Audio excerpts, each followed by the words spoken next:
Hello buddies, let's go on. आज हम लोग इस वीडियो में पढ़ने जा रहे हैं क्लास 5 साइंस का chapter our skeletal system fully explained in Hindi. तो चलिए बिना देरी किए शुरू करते हैं। और अगर आप इस वीडियो को पहली बार देख रहे हैं तो हमारे चैनल गोल ऑन को सब्सक्राइब करना बिल्कुल मत भूलिएगा।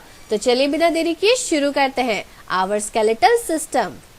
The framework of bones in our body is called the skeleton. It gives shape to the body and protects the internal organs. There are 206 bones in the skeleton of an adult human being.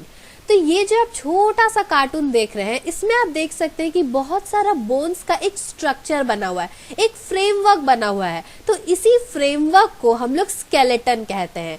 क्या कहते हैं? Skeleton कहते हैं। ये जो skeleton होता है ये हमारे बॉडी को अच्छा सा शेप देता है और हमारे इंटरनल ऑर्गन्स जैसे कि हार्ट हो गया, किडनी हो गया, लिवर हो गया, लंग्स हो गया, उसे प्रोटेक्ट करके रखता है, यानी कि बचा के रखता है।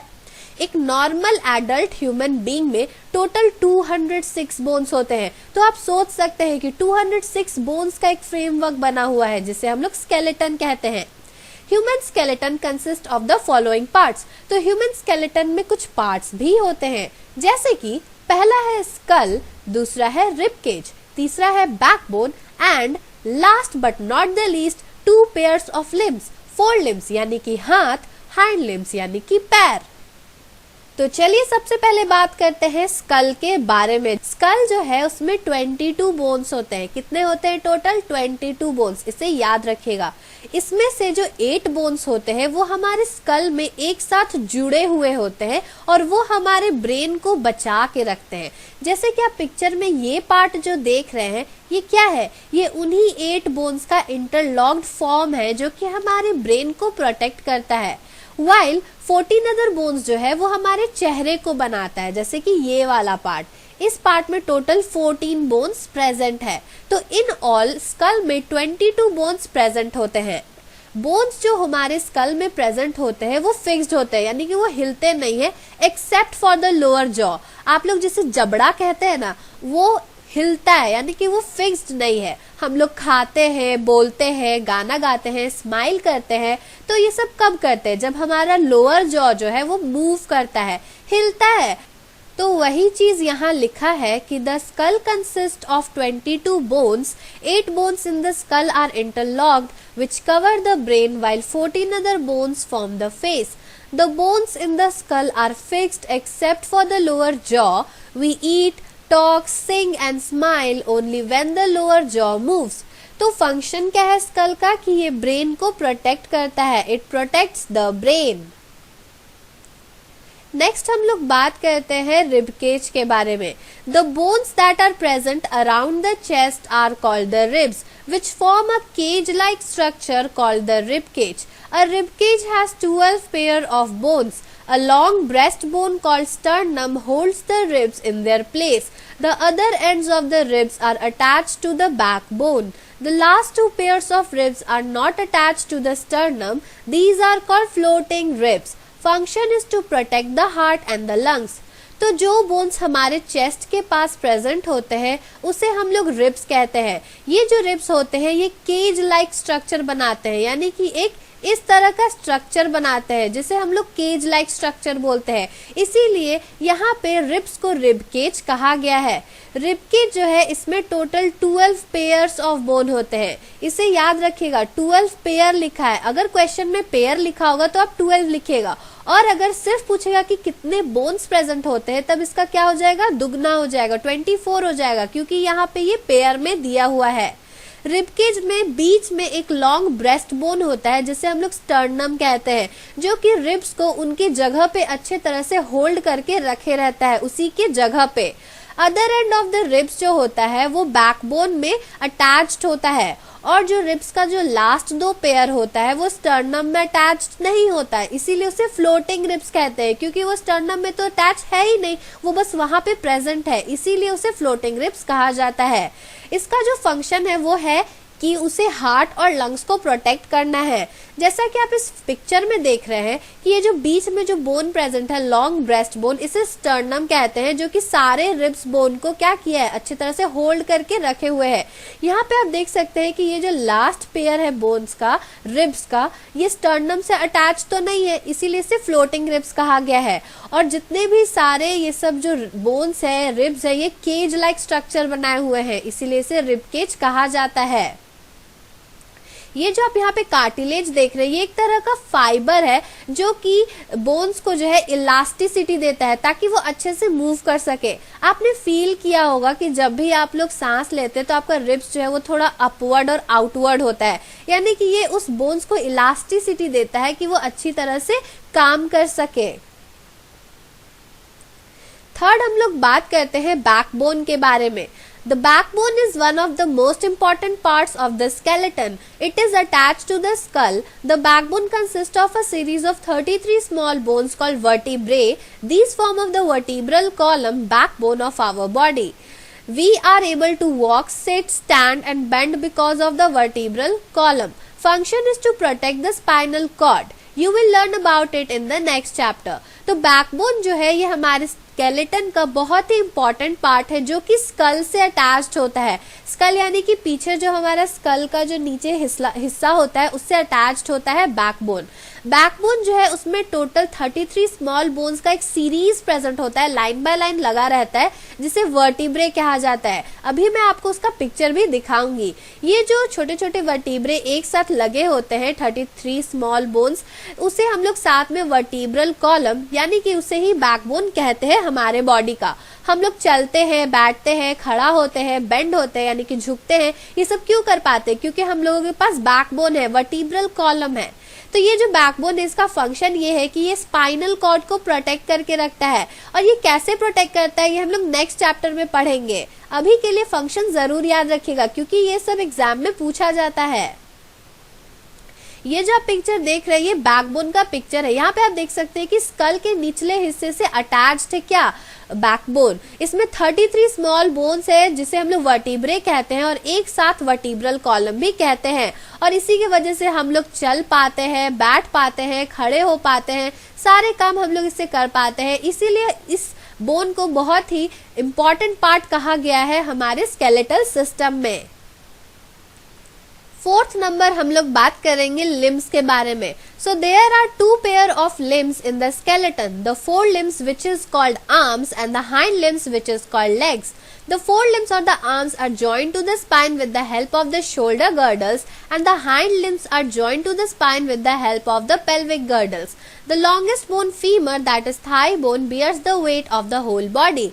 Function helps to do activities like grasping objects and movement. तो हमारे स्केलेटन में दो पेयर ऑफ लिम्स होते हैं। पहला है फोर लिम्स जिसे हम लोग आर्म्स भी कहते हैं और हिंदी में हाथ कहते हैं। हाइंड लिम्स जिसे हम लोग लेग्स भी कहते हैं और हिंदी में पैर भी बोलते हैं। फोर लिम्स और आर्म्स जो है ये हमारे स्पाइन से जुड़ा होता है शोल्डर गर्डल्स की मदद से। किसकी मदद से? शोल्डर गर्डल्स की मदद से। ये नाम याद रखिएगा।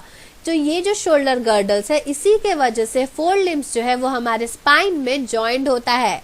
हाइंड लिम्स जो है ये भी हमारे स्पाइन से जुड़ा होता है और ये पेल्विक गर्डल्स की मदद से जुड़ा होता है।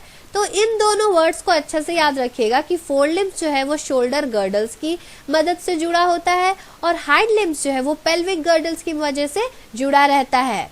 हमारे बॉडी का सबसे लॉन्गेस्ट बोन जो है फीमर, जिसे हम लोग थाई बोन भी कहते हैं, ये हमारे बॉडी का पूरा वेट को बियर करता है। इसमें हमारे बॉडी का पूरा वेट होता है।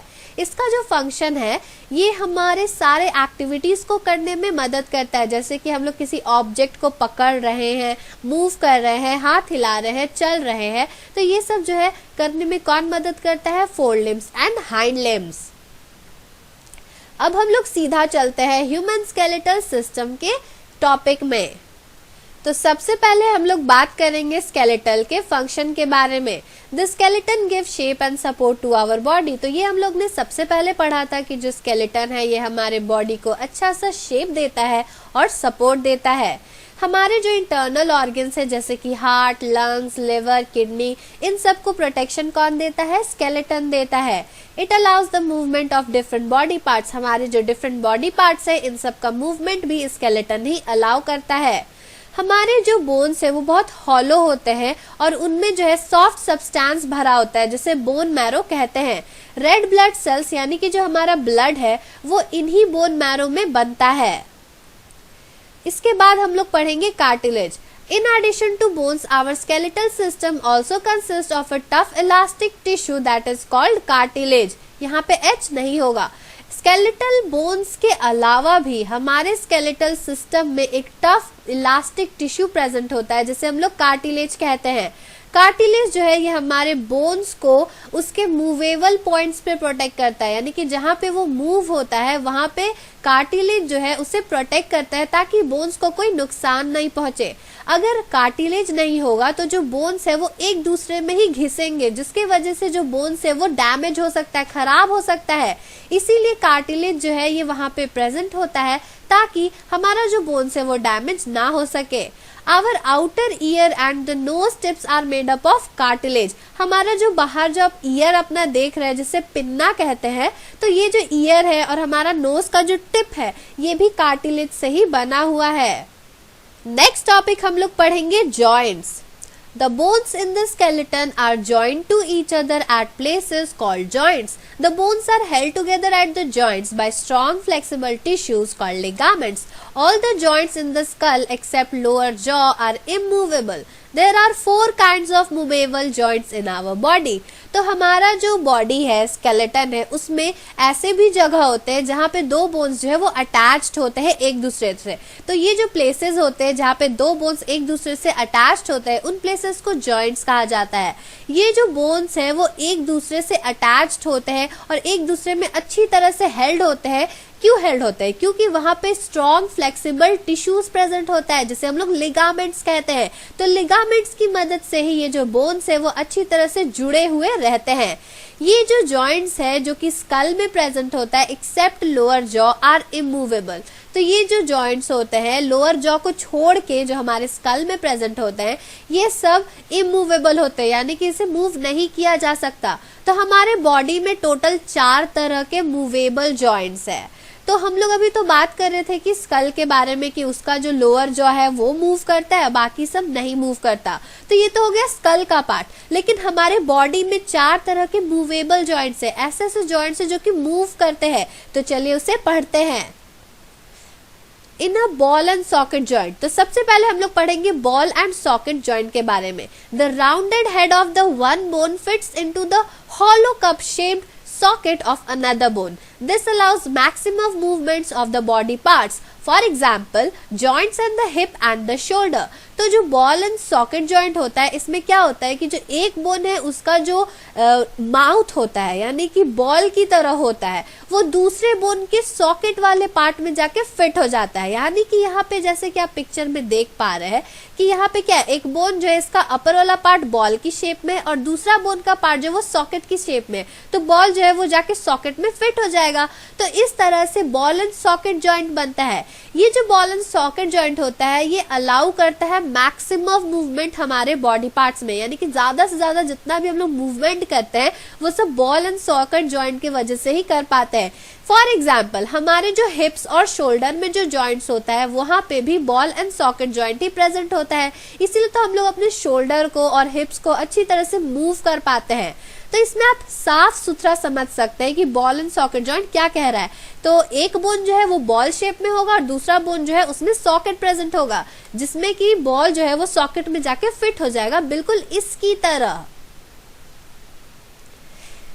नेक्स्ट है हिंज जॉइंट। हिंज जॉइंट जो है ये हमारे बैक एंड फोर्थ मूवमेंट को हेल्प करता है, यानी कि आगे पीछे वाले मूवमेंट को।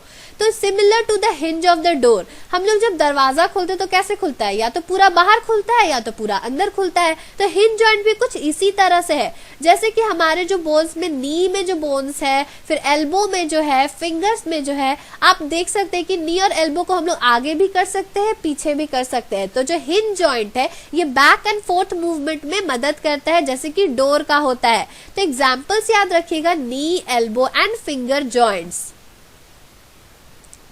नेक्स्ट है पाइवोटल जॉइंट। पाइवोटल जॉइंट में क्या होता है कि एक सिलेंड्रिकल बोन जो है वो एक रिंग शेप्ड बोन में जाके रोटेट करता है। हमारा जो नेक है वो इसी तरह के पाइवोटल जॉइंट से जुड़ा हुआ है, जैसे कि आप पिक्चर में देख सकते हैं। इसमें आप देख सकते हैं कि जो सिलेंड्रिकल टाइप का जो बोन है वो हमारे रिंग शेप बोन में जाके मूव करता है। हम लोग साइड मूव कर सकते हैं, अपने नेक को आगे कर सकते हैं, पीछे कर सकते हैं।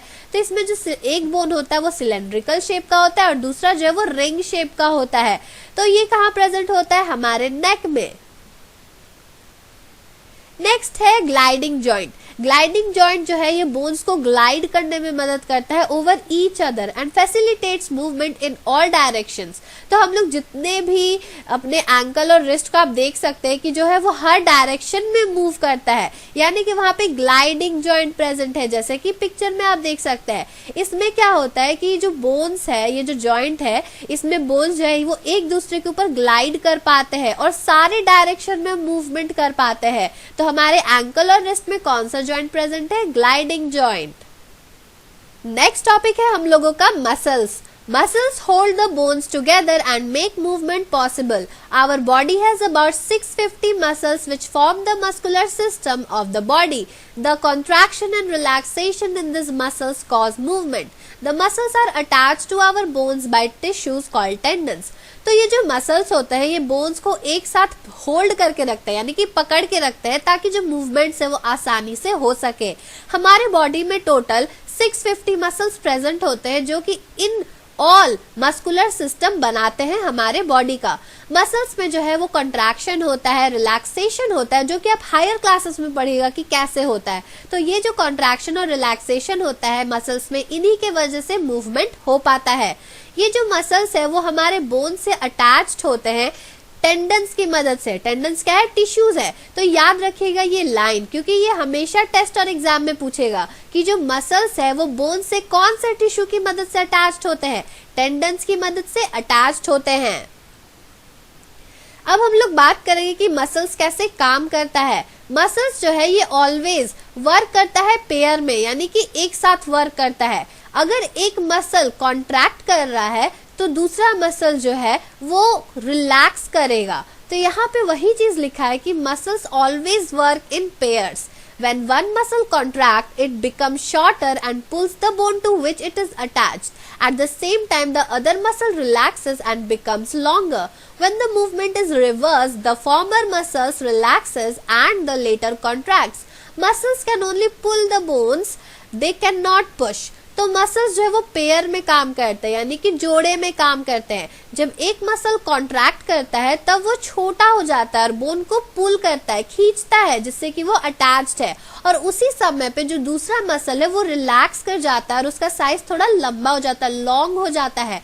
तो जब ये मूवमेंट को हम लोग रिवर्स करते हैं तो जो सबसे पहले कॉन्ट्रैक्ट किया था मसल वो रिलैक्स करेगा और जो रिलैक्स हुआ था पहले वो कॉन्ट्रैक्ट करेगा। तो इसी तरह से मसल काम करता है और मूवमेंट को फैसिलिटेट करता है, मूवमेंट करवाता है। तो मसल्स जो है ये सिर्फ और सिर्फ बोन्स को पुल कर सकते हैं, खींच सकते हैं, ये धक्का नहीं दे सकते, पुश नहीं कर पाते। तो यहाँ पे आप देख सकते हैं हम लोग वर्किंग ऑफ मसल के बारे में बात करेंगे। तो यहाँ पे आप देख सकते हैं जब हम लोग हाथ को ऐसे दिखाते हैं जैसे कि इस पिक्चर में दिखाया जा रहा है, तो यहाँ ऊपर का जो मसल है वो कॉन्ट्रैक्ट हो रहा है, जिससे मसल क्या है सिकुड़ते सिकुड़ते छोटा होते जा रहा है। क्या हो रहा है? छोटा होते जा रहा है। उसी टाइम पे नीचे वाला जो मसल है ये रिलैक्स हो रहा है और इसका जो मसल है वो लॉन्ग होते जा रहा है, यानी कि रिलैक्स हो रहा है। उसके बाद जब हम लोग हाथ को इस पोजीशन से हटा के इस पोजीशन में लाते हैं तो क्या होता है कि ऊपर वाला मसल जो है ये रिलैक्स करके थोड़ा लॉन्ग होने लगता है और ये जो मसल है ये नीचे वाला कॉन्ट्रैक्ट करके छोटा होने लगता है। तो इस तरह से मसल्स काम करता है। नेक्स्ट टॉपिक है टाइप्स ऑफ मसल्स। मसल्स के टाइप के बारे में पढ़ते हैं। तो टोटल हमारे स्केलेटन सिस्टम में या फिर हमारे बॉडी में 3 टाइप्स के मसल्स होते हैं। पहला है voluntary muscles, muscles that are attached to the skeleton and the functions of which are under our control are called voluntary muscles. For example, the muscles of our hands and legs, these are also called skeletal muscles. तो muscles जो कि हमारे skeleton में attached होते हैं और उनके जो फंक्शन है वो हमारे कंट्रोल में होते हैं. इन सिंपलर वर्ड्स हम लोग ये कह सकते हैं कि हम लोग अपने मन से उन मसल्स का यूज करते हैं. तो इन सब मसल्स को हम लोग वॉलंटरी मसल्स कहते हैं जो कि हमारे कंट्रोल में होता है. फॉर एग्जाम्पल, जो मसल्स हमारे हैंड्स और लेग्स में होता है वो हमारे कंट्रोल में होता है, आप उसे फील भी कर सकते हैं. तो इन सब मसल्स को हम लोग वॉलंटरी मसल्स भी कहते हैं और इसका एक और नाम है स्केलेटल मसल्स. Next है involuntary muscles. Muscles that are not attached to the skeleton and the functions of which are not under our control are called involuntary muscles. For example, the muscles of our food pipe, stomach and intestines. These are called the smooth muscles. तो जो involuntary muscles होते हैं ये हमारे skeleton से attach नहीं होते. जैसे कि voluntary जो थे वो skeleton से अटैच थे इसलिए उसका नाम skeletal muscles पड़ा था. लेकिन ये जो muscles होते हैं ये skeleton से अटैच नहीं होते और इनके जो functions है ये हमारे कंट्रोल में भी नहीं होते, इसलिए इसे involuntary muscles भी कहा जाता है. फॉर एग्जाम्पल, हमारे फूड पाइप में जो मसल्स होता है, हमारे स्टमक में जो मसल्स होता है और हमारे इंटेस्टाइन्स में जो मसल्स होता है ये सब इनवॉलंटरी मसल्स है, ये हमारे कंट्रोल में नहीं होता, इसलिए इसे स्मूथ मसल भी कहा जाता है. Next है cardiac muscles. Muscles that are structured like voluntary muscles and function involuntarily are called cardiac muscles. तो ये जो muscles होते हैं ये थोड़े यूनिक होता है, इनका जो structure है वो voluntary muscles की तरह होता है लेकिन जो function होता है वो involuntary muscle का होता है. तो इन्हें मसल्स को हम लोग कार्डियक मसल्स कहते हैं. फॉर एग्जाम्पल, हमारा जो हार्ट का मसल्स होता है ये कार्डियक मसल्स से ही बना होता है. इनका जो स्ट्रक्चर है ये वॉलंटरी मसल्स का होता है और फंक्शन जो है वो इनवॉलंटरी मसल्स का होता है. ये जो मसल्स होते हैं ये पूरे जिंदगी भर काम करते रहते हैं और कभी भी थकते नहीं है और कभी भी रुकते नहीं है, और अगर रुक जाएंगे तो हम लोग मर जाएंगे, क्योंकि ये जो कार्डियक मसल है ये सिर्फ और सिर्फ हार्ट में पाया जाता है, हमारे हार्ट में. तो ये पूरे लाइफ टाइम काम करता है बिना थके हुए. तो ये जो मसल्स होते हैं ये थे टाइप्स ऑफ मसल्स, जिसमें पहला था वॉलंटरी जिसे हम लोग कंट्रोल कर सकते हैं, और दूसरा है इनवॉलंटरी जिसे हम लोग कंट्रोल नहीं कर सकते. और कार्डियक मसल जो होता है इनका स्ट्रक्चर होता है वॉलंटरी मसल की तरह और फंक्शन होता है इनवॉलंटरी मसल की तरह. So now let's recall. हम लोगों ने स्टार्टिंग से क्या क्या पढ़ा उसे एक बार रिकॉल करते हैं. The skeleton is the framework of bones in our body. Bones differ in shape and size. A joint is the meeting point of two bones held together by strong tissues called ligaments.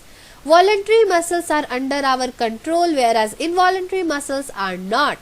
The joints in the skull are immovable. There are 4 kinds of movable joints in the body, that is hinge joint, ball and socket joint, pivot joint and gliding joint. Terms to remember. इस chapter में कुछ terms है जिसे हमें याद करना है जो कि टेस्ट में पूछे जाते हैं. पहला है skeleton, the framework of bones in the body. दूसरा है sternum, long breast bone that holds the ribs in their place. Cartilage, an elastic and hard tissue which protects the bone at movable points. Next है joint, the joints at which the bones in the skeleton are joined to each other. Ligaments, strong flexible tissues that hold the bones together at the joints. तो ये था पूरा explanation इस chapter का, और अगर आपको इसी तरह और भी किसी चैप्टर का एक्सप्लेनेशन चाहिए तो हमें कमेंट करके जरूर बताइएगा. So thanks for watching and if you like this video don't forget to like, subscribe and share. और अगर आप पहली बार इस चैनल को देख रहे हैं तो इसे सब्सक्राइब जरूर करिएगा और दोस्तों के साथ जरूर शेयर करिएगा ताकि इतने नॉलेजेबल वाले वीडियोस आपके दोस्तों को भी मिल सके. So thank you. Subscribe please.